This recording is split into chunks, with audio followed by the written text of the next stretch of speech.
Good morning everybody, welcome back to my channel. আশা করি সবাই ভালো আছো। আজকে আমরা আবারও দারুণ ইন্টারেস্টিং কিছু সাধারণ জ্ঞান বা জেনারেল নলেজ নিয়ে হাজির হয়েছি। আশা করি তোমাদের ভালো লাগবে। চলো তাহলে ভিডিওটি শুরু করা যাক। আজকের প্রথম প্রশ্ন বা জিকে, কোন দেশে ফ্রিতে ইন্টারনেট সুবিধা দেওয়া হয়? অপশান আছে দেখো, ডেনমার্ক, চীন, আমেরিকা, ভারত।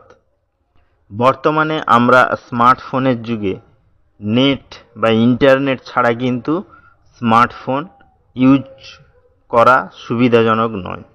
কারণ স্মার্টফোনের সাহায্যে আমরা যে কোনো জিনিসের উত্তর থেকে শুরু করে বিভিন্ন জিনিস কিন্তু বিভিন্ন কাজও আমরা কিন্তু করে থাকি, কিন্তু সেগুলো ইন্টারনেট থাকলে তবে গিয়ে হয়। তাহলে এমন কি কোনো দেশের নাম আমাদের জানা রয়েছে যে দেশে ফ্রিতে ইন্টারনেট সুবিধা দেওয়া হয়ে থাকে? চলো তাহলে আজকে আমরা সেটি জেনে নিই।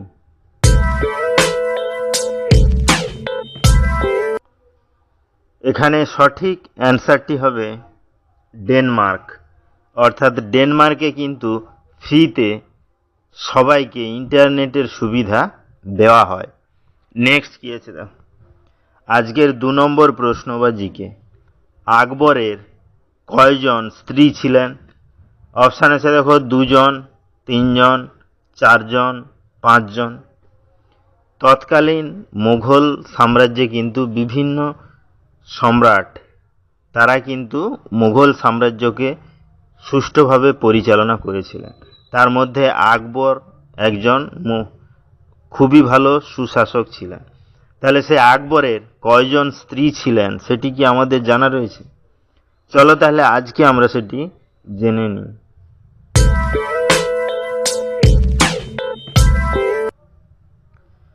এখানে সঠিক অ্যান্সারটি হবে 3 জন। অর্থাৎ আকবরের 3 জন পত্নী বা স্ত্রী ছিলেন। নেক্সট কি আছে দেখো, আজকের 3 নম্বর প্রশ্ন বা জিকে, বিপদ সংকেত হিসেবে কোন রং ব্যবহার করা হয়? অপশান আছে দেখো, সাদা, কালো, লাল, সবুজ। আমরা কিন্তু বিভিন্ন জায়গায় যে কোনো সিগন্যাল হিসাবে হোক বা যে কোনো কিছু বিপজ্জনক বা বিপদ সংকেত হিসাবে কিন্তু একটি কালার বা রং আমরা ব্যবহার করে থাকি। তাহলে সেই কালার বা রং এর নাম কি আমাদের জানা রয়েছে যেটি বিপদ সংকেত হিসাবে ব্যবহার করা হয়? চলো তাহলে আজকে আমরা সেটি জেনে নিই।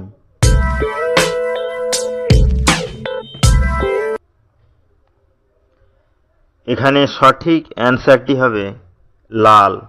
অর্থাৎ সাধারণত লাল রঙই কিন্তু বিপদ সংকেত হিসেবে আমরা ব্যবহার করে থাকি।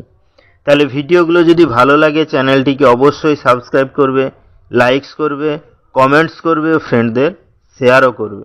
কারণ প্রতিদিন এইরকম ইন্টারেস্টিং ভিডিও পেতে গেলে চ্যানেলটিকে অবশ্যই সাবস্ক্রাইব করতে হবে। নেক্সট কি আছে দেখো, আজকের 4 নম্বর প্রশ্ন বা জিকে, ভারতের জাতীয় খাবারের নাম কি? অপশান আছে দেখো, ভাত, পনির, রুটি, খিচুড়ি। আমরা জানি বিভিন্ন দেশের কিন্তু বিভিন্ন ধরনের জাতীয় খাবার রয়েছে। সেরকম এমন কি কোনো খাবারের নাম আমাদের জানা রয়েছে যেটি ভারতের জাতীয় খাবার হিসেবে বিবেচিত হয়? চলো তাহলে আজকে আমরা সেটি জেনে নিই।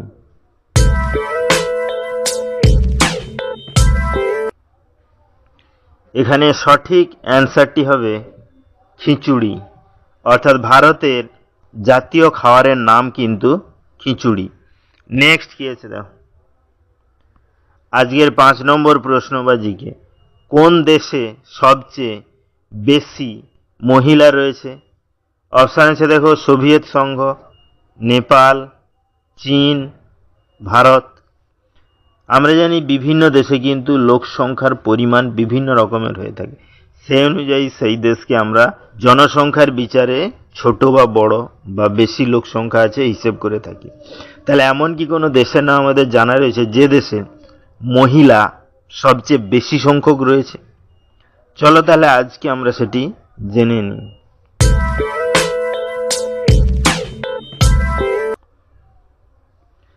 এখানে সঠিক অ্যান্সারটি হবে সোভিয়েত সংঘ। অর্থাৎ সোভিয়েত সংঘে কিন্তু সবচেয়ে বেশি মহিলা রয়েছে বা আছে।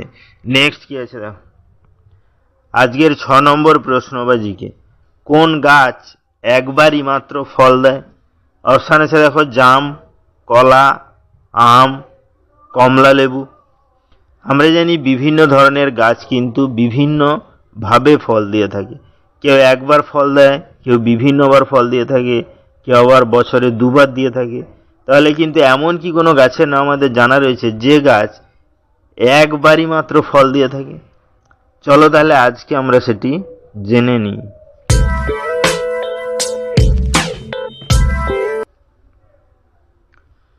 এখানে সঠিক অ্যান্সারটি হবে কলা। অর্থাৎ কলা গাছ এমন এক ধরনের গাছ যাতে কিন্তু একবার ফল হওয়ার পর গাছটি কিন্তু মারা যায় বা আর ফল হয় না। নেক্সট কি আছে দেখো, আজকের 7 নম্বর প্রশ্ন বা জিকে, কোন রোগে মানুষের আলু খাওয়া নিষেধ?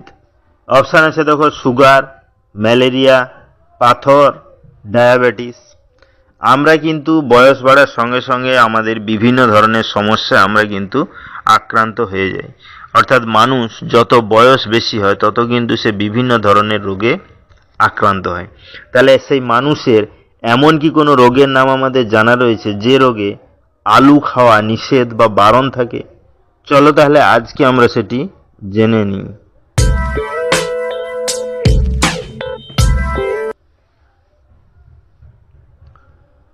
তো বন্ধুরা, এই কোশ্চেনটি কিন্তু তোমাদের জন্য। এই কোশ্চেনটির অ্যান্সার যদি তোমাদের জানা থাকে তাহলে অবশ্যই আমাকে কমেন্ট করে জানাবে। তাহলে ভিডিওটি এখানেই শেষ হলো। নেক্সটে আমরা এরকম আরও ইন্টারেস্টিং ভিডিও নিয়ে হাজির হব।